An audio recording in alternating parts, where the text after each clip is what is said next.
Hi guys, अगर आप adventure के शौकीन हैं तो निश्चित रूप से ये मूवी आपको रोमांच की अलग दुनिया में ले जाएगी। कहानी शुरू करने से पहले छोटा सा निवेदन है आपसे कि आप हमारे चैनल को सब्सक्राइब जरूर करें और बेल आइकन को भी दबा लें।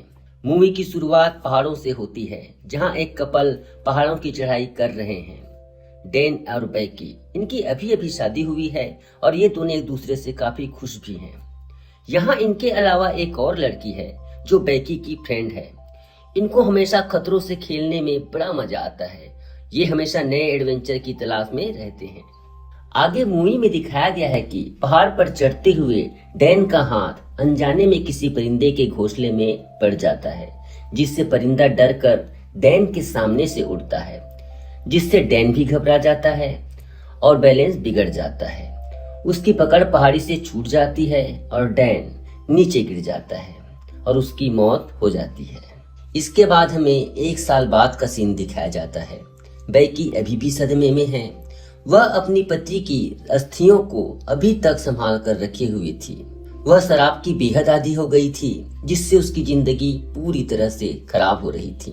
बैकी के पिता अपनी बेटी की ऐसी हालत को देखकर काफी ज्यादा परेशान थे, इसलिए वो उसके सबसे अच्छी दोस्त हंटर को बुला लेते हैं। और ये हंटर वही लड़की है जिसे हम मूवी की शुरुआत में देखते हैं। बैकी अपनी पति की मौत के बाद हंटर से एक साल बाद मिली थी। हंटर बैकी से कहती है क्यों न हम दोबारा कहीं पर चढ़ाई करते हैं। वो उसको एक पुराना टावर दिखाती है जो 2000 फीट ऊंचा था और वो कहती है तुम मेरे साथ वहां जाकर तुम अपने हस्बैंड की राख को ऊपर से बिखेर देना, तुम्हें अच्छा लगेगा और उसकी आत्मा को भी सुकून मिलेगा। बैकी सब बातों के बारे में बहुत सोचती है और आखिरकार वो ये फैसला करती है कि वो हंटर के साथ जाएगी। फिर ये दोनों अपने सफर पर निकल जाती हैं। रास्ते में खूब मस्ती करती हैं और अपने फोन पर वीडियोस भी बनाती है। और मस्ती के मूड में इन दोनों के साथ एक भयानक हादसा होते होते रह जाता है।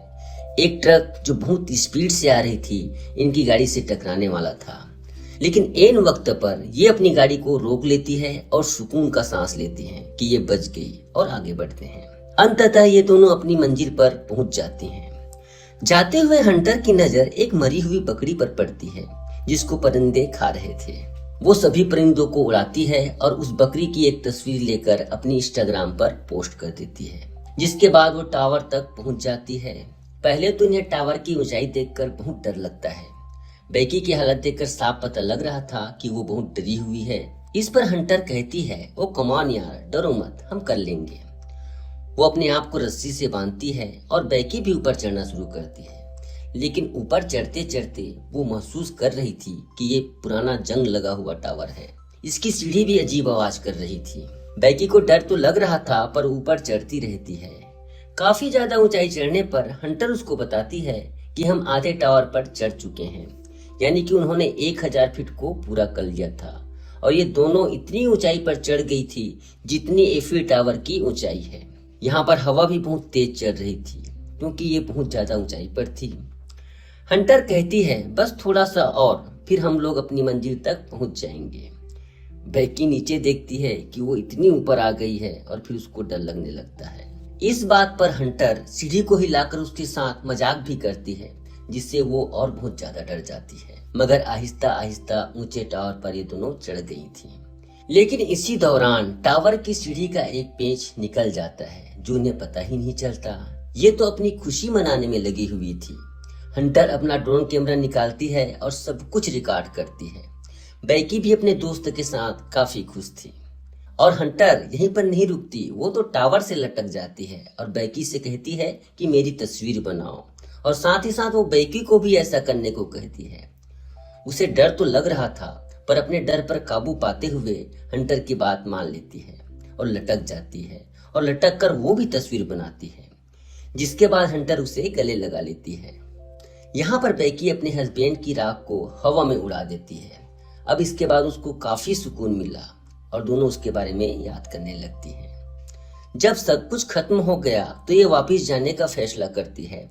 ये अपना सारा सामान पैक करती है। बैकी जैसे ही अपना बैग लेकर नीचे उतरने की कोशिश करती है तो पुराने टावर की जंग लगी हुई सीढ़ी टूट जाती है और बैकी लटक जाती है, पर हंटर किसी तरह से उसे ऊपर खींच लेती है।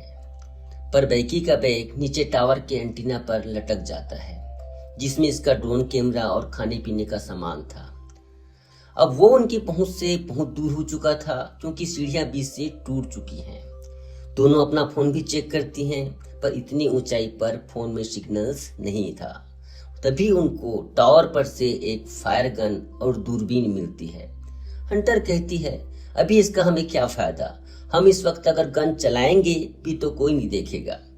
बैकी घबरा जाती है जब वो देखती है कि उसकी टांग पर जख्म हो गया है। हंटर उसको पट्टी बांधती है। अब ये दोनों करती भी तो क्या करती, उधर ही बैठकर अपने व्लॉग वीडियो को खत्म करते हैं। कुछ घंटों बाद हंटर दूरबीन से देखती है कि उधर थोड़ी ही दूर पर एक गाड़ी खड़ी है, मगर ये उन लोगों को मदद के लिए नहीं बुला सकती थी, क्योंकि इनकी आवाज उन तक पहुंच नहीं पा रही थी। तभी हंटर अपना फोन चेक करती है। जो पोस्ट इसने मरी हुई बकरी की थोड़ी देर पहले की थी, उस पर लोगों के लाइक और कमेंट्स थे, मतलब उस वक्त जमीन पर सिग्नल था। हंटर मदद के लिए एक मैसेज लिखती है और अपनी आईडी पर पोस्ट कर देती है। अपने फोन को रस्सी से बांधकर थोड़ा नीचे करती है ताकि सिग्नल्स आ सके, और इसकी पोस्ट को देखकर इसके फॉलोअर्स इसकी मदद को आए। पर अभी भी फोन पर सिग्नल्स नहीं आ रहे थे और इसका मैसेज भी पोस्ट नहीं हुआ। खुद लटक कर फोन नीचे करने का फैसला करती है, लेकिन उसका मैसेज अभी भी पोस्ट नहीं होता है। अब हंटर ये सोचती है कि वो अपने फोन को नीचे फेंक देगी, पर पहले उसे अपनी जुराब में डालती है और फिर अपने जूते में, जिससे फोन जमीन पर गिरने से टूटे ना। फिर अपने फोन को नीचे फेंक देती है, जिससे कि जमीन पर सिग्नल आएंगे और इसकी पोस्ट तो सेंड हो ही जाएगी। हंटर जब दूरबीन से देखती है तो जमीन पर इसको एक आदमी और उसका एक डॉग नजर आता है, जो फोन पर किसी से बात कर रहा था। इसलिए यहाँ पर बैकी जल्दी से अपना जूता फेंक देती है ताकि वो आदमी कुछ नोटिस करे, मगर वो कुछ भी नहीं करता और चला जाता है। बैकी यहाँ पर फायर गन को चलाने की कोशिश करती है, लेकिन हंटर उसको रोक देती है और कहती है, सूरज डूबने का इंतजार करो, कोई न कोई तो हमें बचाने जरूर आएगा। अब रात हो गई थी। बैकी अपना वक्त गुजारने के लिए अपनी पुरानी वीडियोस देख रही थी, जिसमें वो एक अजीब बात नोटिस करती है कि हंटर उसको और उसके हस्बैंड को अजीब नजरों से देख रही थी। लेकिन तभी हंटर उसको फायर गन चलाने को बोलती है और साथ ही वो अपने फोन की लाइट को जलाकर इधर उधर करने लगती है। तभी उन्हें दो आदमी देख लेते हैं, पर वो उसकी मदद नहीं करती, क्योंकि वो साफ नजर नहीं आ रही थी। जाहिर सी बात है, वो इतनी ऊंचाई पर जो थी, उल्टा वे आदमी उनकी गाड़ी चुराकर भाग जाते हैं। अब यहाँ पर रात को ये सोने की कोशिश करते हैं। तभी हंटर नीचे गिरने वाली थी, पर बैकी उसको बचा लेती है। तभी वो उसकी टांगों पर बना हुआ एक टैटू देखती है, जिस पर 143 लिखा हुआ था। और यहाँ पर बैकी को याद आता है कि वो जब भी अपने हस्बैंड डैन को आई लव यू कहती थी, तो वो जवाब में उसको 143 ही बोला करता था। यहाँ पर बैकी को एक बात पता चल गई थी कि उसका हस्बैंड और उसके दोस्त का आपस में रिश्ता था, और अब हंटर के पास भी कोई दूसरा रास्ता नहीं था। वो अपने और उसके हस्बैंड के बारे में सब कुछ बता देती है। हंटर उससे माफी मांगती है, लेकिन हंटर इसी दौरान अपने बैग को देख रही थी, जिसमें उसका ड्रोन और पानी भी था। हंटर कहती है, मैं तुम्हारे बैग को लेने जा रही हूँ। अब वो टावर के चारों साइड पर एक हुक डालती है और रस्सी से खुद को बांधकर लटक जाती है और बैग लेने के लिए नीचे जाती है, पर अभी भी वो बैग तक नहीं पहुंच सका। अब हंटर एक निडर लड़की थी, इसलिए वो रस्सी को छोड़कर एंटीना के ऊपर कूद जाती है और बैग ले लेती है। हालांकि अब रस्सी उससे दूर थी, लेकिन वो बैग से सेल्फी स्टिक को निकालकर उसकी मदद से बैग को रस्सी से बांध देती है।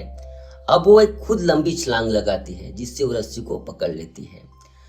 आहिस्ता आहिस्ता पकड़कर वापस ऊपर चढ़ती है, मगर एकदम से रस्सी उससे छूट जाती है और वो नीचे गिर जाती है। बैकी ये देखकर रोने लगी थी, पर जब वो थोड़ा सा नीचे की तरफ देखती है तो हंटर लटकी हुई थी, मतलब वो अभी भी जिंदा थी, मगर अब उसके हाथ जख्मी हो गए थे।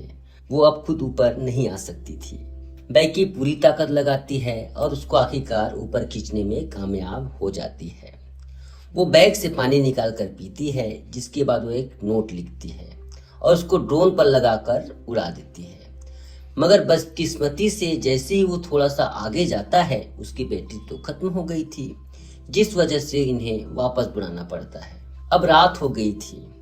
बैकी रात को देखती है कि उसकी दोस्त हंटर नीचे गिरकर मर चुकी है और परिंदे उसकी लाश को नोच नोच कर खा रहे थे। पर जैसे ही वो जागती है तो उसको पता चलता है कि ये तो सिर्फ उसका ख्वाब था। टावर के ऊपर जलती हुई लाइट को देखती है। तभी इसको आइडिया आता है कि वो ऊपर जाकर ड्रोन की बैटरी को चार्ज करेगी। अगली सुबह ये ऐसा ही करती है। बैकी ऊपर जाकर ड्रोन को चार्ज करती है, पर उस वक्त तक लटकी रहती है जब तक ड्रोन चार्ज न हो जाए। जिसके बाद ये नीचे आती है और एक पेपर पर नोट लिखती है और उसको ड्रोन पर लगाकर उड़ा देती है। ये अपने ड्रोन को एक घर की तरफ भेजती है। इससे पहले ड्रोन घर तक पहुंच पाता, गाड़ी से टकराकर टूट जाता है। ये यहाँ एक दिन इसी उम्मीद में गुजार देती हैं कि कोई इनकी मदद के लिए आएगा जरूर। बैकी की हालत बहुत ज्यादा खराब हो चुकी थी। अब वो एक दिन भी यहाँ नहीं गुजार सकती थी। अभी वो हंटर से उसका जूता मांगती है ताकि अपने फोन को नीचे फेंक सके, क्योंकि उसके पास कोई दूसरा रास्ता और नहीं था। पर हंटर उसको मना कर देती है। दरअसल यहाँ पर हमें पता चलता है कि हंटर तो उसके साथ ही नहीं थी। वो तो तभी नीचे गिरकर मर चुकी थी जब वो बैग लेने के लिए नीचे गई थी। बैकी को दरअसल भ्रम हुआ था कि हंटर उसके साथ है। जब वो नीचे देखती है तो उसकी दोस्त हंटर की लाश परिंदे खा रहे थे। बैकी बहुत ज्यादा रोती है, बहुत ज्यादा। बैकी अपने डैड के लिए एक मैसेज रिकॉर्ड करती है, एक आखिरी मैसेज। उसको भी ये उम्मीद नहीं थी कि वो बच पाएगी। सुबह हो जाती है। एक दिन और गुजर गया था। तभी एक परिंदा उसकी टांग पर निकलता हुआ खून देखकर उसे खाने आ जाता है। बैकी उस परिंदे की गर्दन तोड़कर उसे कच्चा ही खा जाती है, जिससे हमें पता चलता है कि वो भूख से किस तरह से तड़प रही थी। उसे खाने के बाद बैकी में थोड़ा एनर्जी आती है। दूसरी तरफ इसके डैड भी अपनी बेटी के लिए बहुत ज्यादा परेशान थे। वो इसके बारे में पता करना चाहते थे कि आखिरकार उसकी बेटी है कहाँ। बैकी हिम्मत करके नीचे उतरती है, उस जगह पर जहां पर हंटर की लाश एंटीना पर लटकी हुई थी, और अपने फोन को हंटर के जूते में डालकर उसके पेट के साथ चिपका देती है और हंटर को सॉरी बोलती है और फिर नीचे फेंक देती है ताकि उसका फोन ना टूटे और उसके डैड को मैसेज मिल जाए। जिसके कुछ घंटे बाद हम देखते हैं कि बैकी के डैड उस टावर के पास पहुंच गए थे, मगर जैसे ही वो वहां पर पड़ी हुई लाश को देखते हैं जो कि हंटर की थी, जिसको पुलिस वाले देख रहे थे, वो समझते हैं शायद उनकी बेटी तो नहीं। लेकिन बैकी उसको आवाज देती है।